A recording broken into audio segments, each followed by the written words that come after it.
Hi, John Stevie here. Today, I'm going to explain a science fiction action film called The Discovery. Spoilers ahead, watch out, and take care. At the beginning of the movie, we see Professor Thomas Harbour being interviewed. He has recently proven the existence of life after death.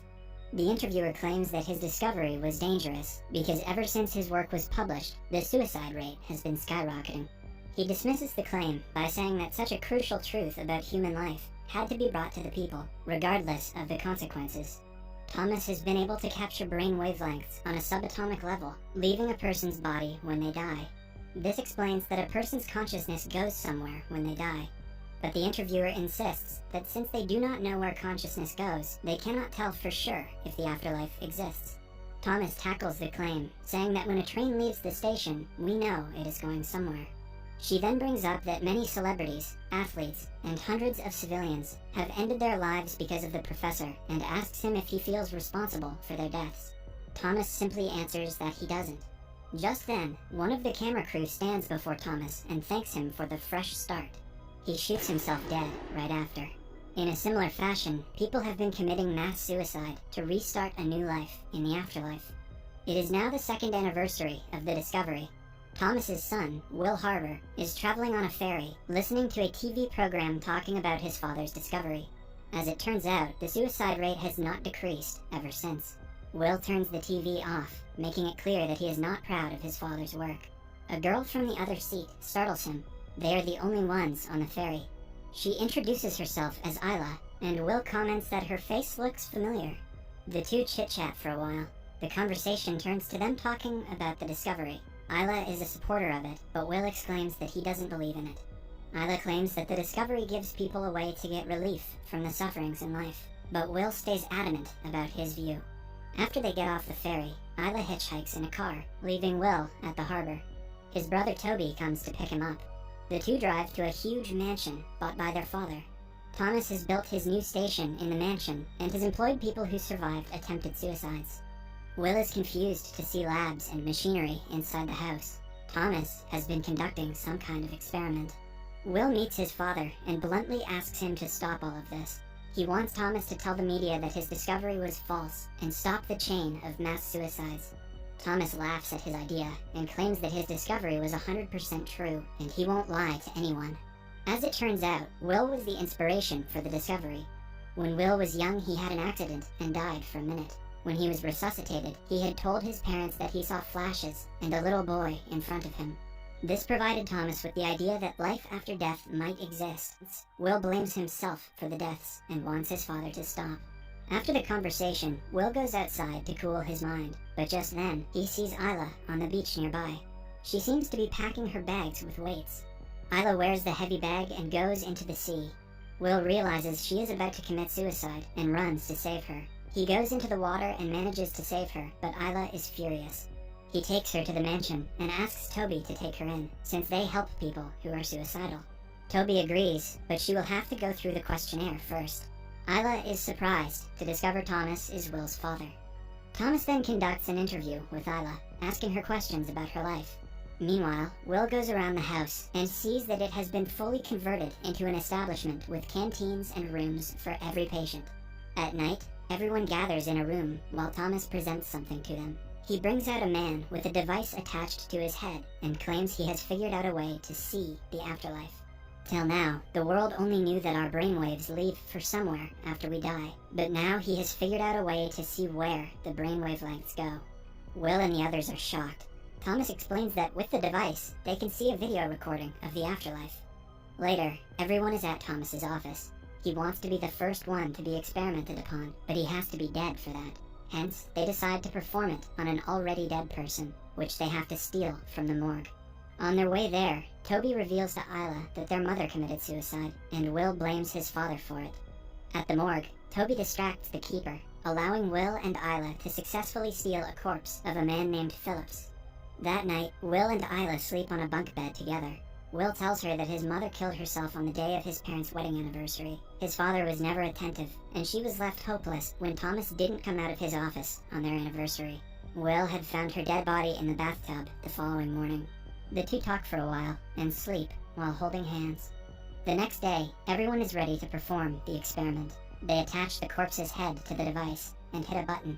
While Thomas waits for something to show on the monitor, nothing happens. They do it repeatedly, but to no avail. A disappointed Thomas leaves the room and everyone else follows. However, when Will is alone inside, the monitor starts working and shows a clip of Phillips meeting a woman at a hospital. Will quickly turns it off before Thomas comes in again.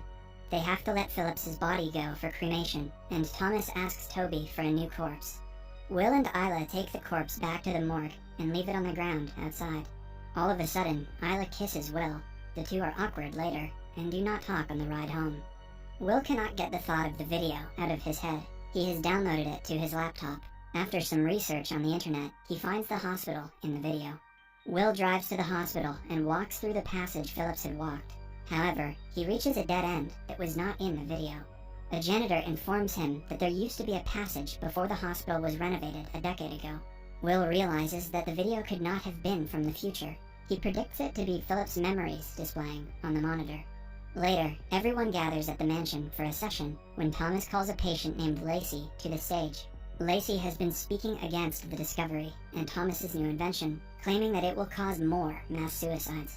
Thomas confronts her in front of everyone. As it turns out, he had found Lacey in the woods, ready to kill herself, and had saved her. In the end, he asks her to pack her bag and leave the establishment. Will is furious at Thomas for embarrassing Lacey, but Thomas dismisses the matter.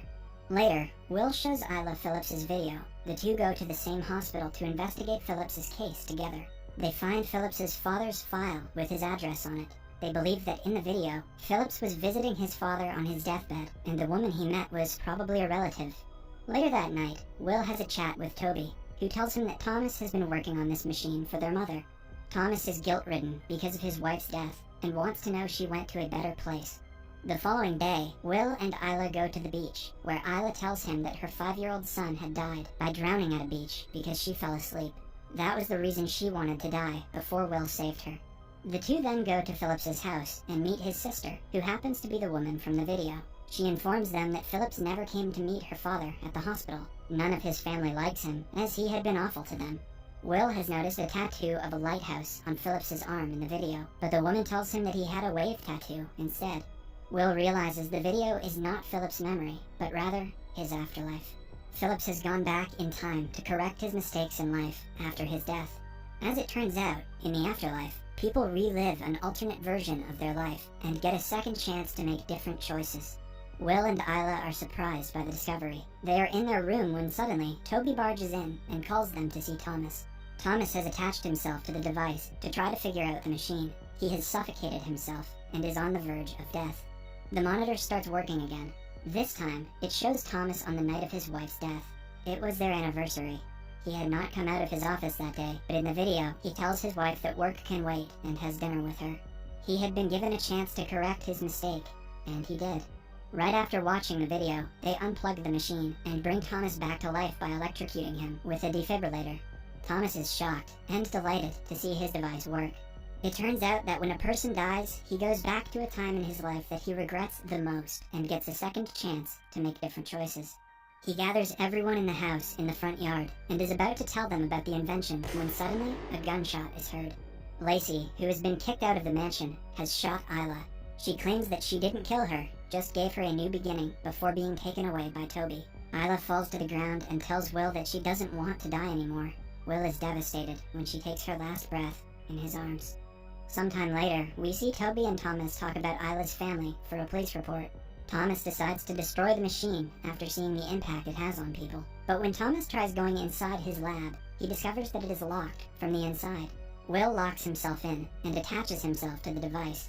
He suffocates himself, and when he is on the verge of death, Will finds himself in a memory of himself back on the ferry. Will meets Isla again and asks her what is going on. Isla reveals that this is a memory because Will is connected to the machine and is not dead. Isla here is his own subconscious. In the memory, Isla reveals that he has been living this part in loops in multiple lives. The two first met on the same ferry many lives ago, but in that scenario, Will didn't see Isla trying to commit suicide and couldn't save her. When he read about her death the following day, he was filled with guilt because he knows he could have done something on the ferry. He went on living his life, but the guilt always remained with him. Eventually, when he died, he was brought back to the ferry where he met Isla again, because he regretted this moment the most in his life. However, Will couldn't save her, even then. In a similar way, Will has been stuck in this loop and lived his life hundreds of times trying to save Isla, but he'd never been successful until his most recent life. Will has met her numerous times, so a part of his consciousness remembers her. That is why Isla looked familiar to him when they first met. Isla tells him that since he has been able to stop Isla from committing suicide in this life, he has made peace with his consciousness and has no regrets now. Also because of that, he would now end up somewhere else in his next life and not on the ferry. Will promises that in his next life he will remember Isla. Just then, he begins to hear the voices of Thomas and Toby. They are trying to jumpstart his heart, but their attempt is unsuccessful, and Will dies. After he dies, his afterlife takes him back to a beach. Will sees a little boy is alone, playing in the water. He takes him out, making sure the kid doesn't drown. Just then, Isla comes running to them, and we see that the kid is Isla's son. Will now has been sent to save him. Isla thanks him and walks away with her son. Neither of them recognize the other. As Will walks away, he turns around with a confused look on his face, suggesting that he is starting to remember Isla. The movie ends, but we can imagine that Will perhaps asks Isla out for coffee, or something like that, after.